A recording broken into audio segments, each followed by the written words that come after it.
Cuando empieza el primer capítulo, estamos hablando desde la prehistoria y la evolución del hombre. Y ya cuando termina nos muestran cómo ya tenemos tecnología y cuando ya tenemos un mundo desarrollado.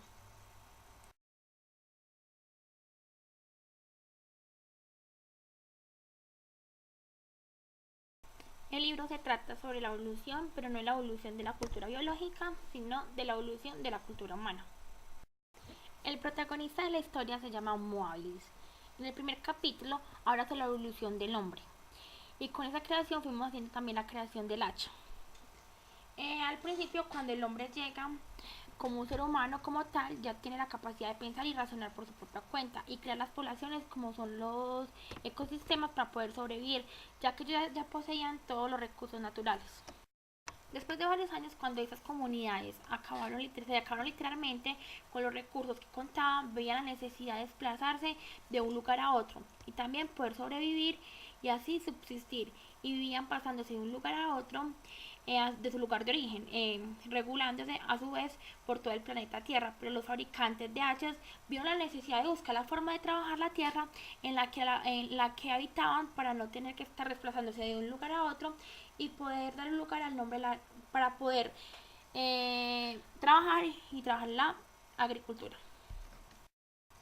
El cerebro de los homínidos era capaz de generar pensamientos y sonidos relativamente complejos y podían distinguir longitudes de onda, vibraciones, eh, que podían oler químicos, sentir el contacto con la superficie y experimentar la agresión de los agentes externos.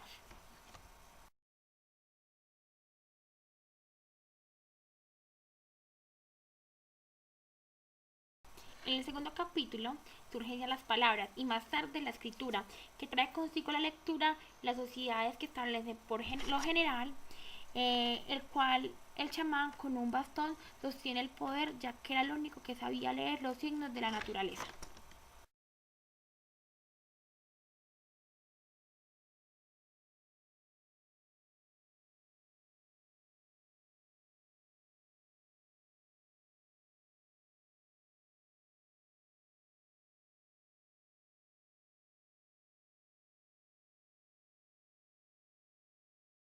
Los griegos eran negociantes y para mejorar sus relaciones de comerciantes difundían su idioma y aprendían otros. Además aparecieron los sofistas, que con ellos Aristóteles impuso su metodológico.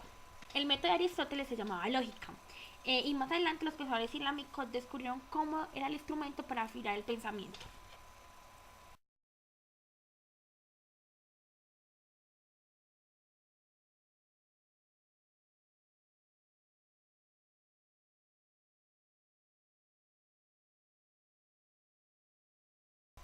El control eclesiástico, basado en la capacidad de leer y escribir, permitió al clero inmiscuirse en todo y cada uno de los aspectos de la vida civil. La iglesia introdujo los impuestos religiosos y los peregrinos eran mensajeros para la iglesia, cuyas líneas de comunicación se mantuvieron abiertas casi todo el tiempo durante un largo periodo.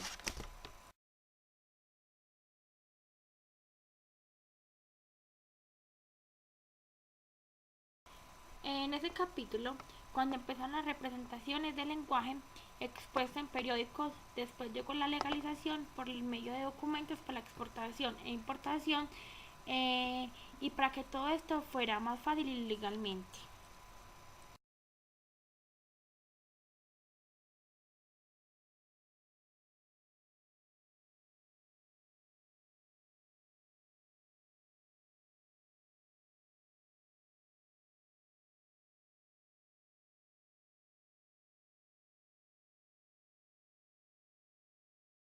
En este capítulo trata de cómo se tiene que reinventar el concepto del mundo, y el descubrimiento de América y cómo el método aristotélico se cae y no tiene validez para plantear que la Tierra es el centro del universo. También provocó que la Iglesia perdiera seguidores y además surgen los científicos controlados por el Royal Society. Westman propuso la creencia de un colegio para la promoción del aprendizaje físico y matemático. El mundo no era como hasta entonces se había creído. Uno de los grandes descubrimientos fue la pólvora. Y los fieles estaban obligados a seguir, ya que de uno de otro modo ponían en peligro las posibilidades individuales de la disolución eterna.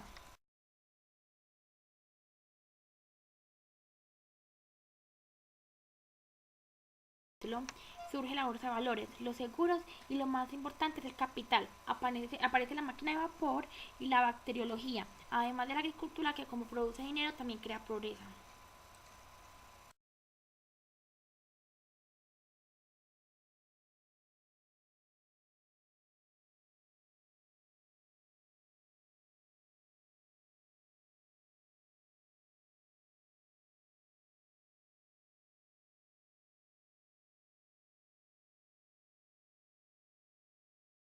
A comienzos del siglo XX, la gente empezó a darse cuenta de los cambios que se estaban dando y empezaron a preguntarse cómo iban a tomar o cómo iba a llegar ese cambio a sus vidas. Entonces era como un tiempo de preparación para ellos.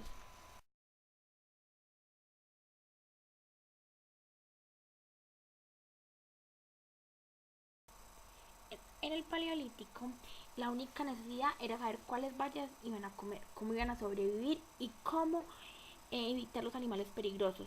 También quemaban o talaban árboles y así empezaban a asimilar cuáles iban a ser los grandes cambios. Es rápida la tecnología que ya no termina de salir un producto al mercado cuando ya es tan obsoleto que viene otro ahí mismo. Ese capítulo se distingue por una famosa frase: el que tiene el saber tiene el poder. Nuestro cerebro es el mejor ordenador, pero la red, la tecnología nos ofrece los medios para aprender y escoger la ruta que queremos en un futuro. No habrá especialistas porque allí encontraremos todo y tenemos la información al instante. Podemos bajar libros, enciclopedias, entre otros.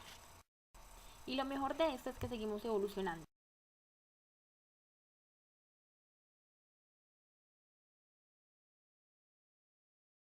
En conclusión, estos últimos capítulos que vienen es como un resumen y nos muestra que antes no teníamos absolutamente nada y ahora lo tenemos todo. Tenemos la tecnología que cada vez sacan cosas nuevas, cosas novedosas. Entonces, que por ejemplo antes se utilizaban las máquinas a vapor, ahora no se utilizan. Que muchas veces se utilizan los libros, pero ya la gente recurre al internet, que es más fácil de buscar. Nos dice qué influencia tiene tanto el hacha como el chip en la cultura. En la era de la web 2.0, que hay un medio de la tecnología y la tecnofilia, que es lo que más sigue preocupando de tanto invento, cómo se manifiestan esos pánicos colectivos, estamos ya tan aferrados a la tecnología, será posible la creación de un ideario ético que regule esos extremos. Eh, la tecnología es como un hacha de doble filo. Ese libro trata de las personas que nos ofrecieron el mundo a cambio de nuestra mente.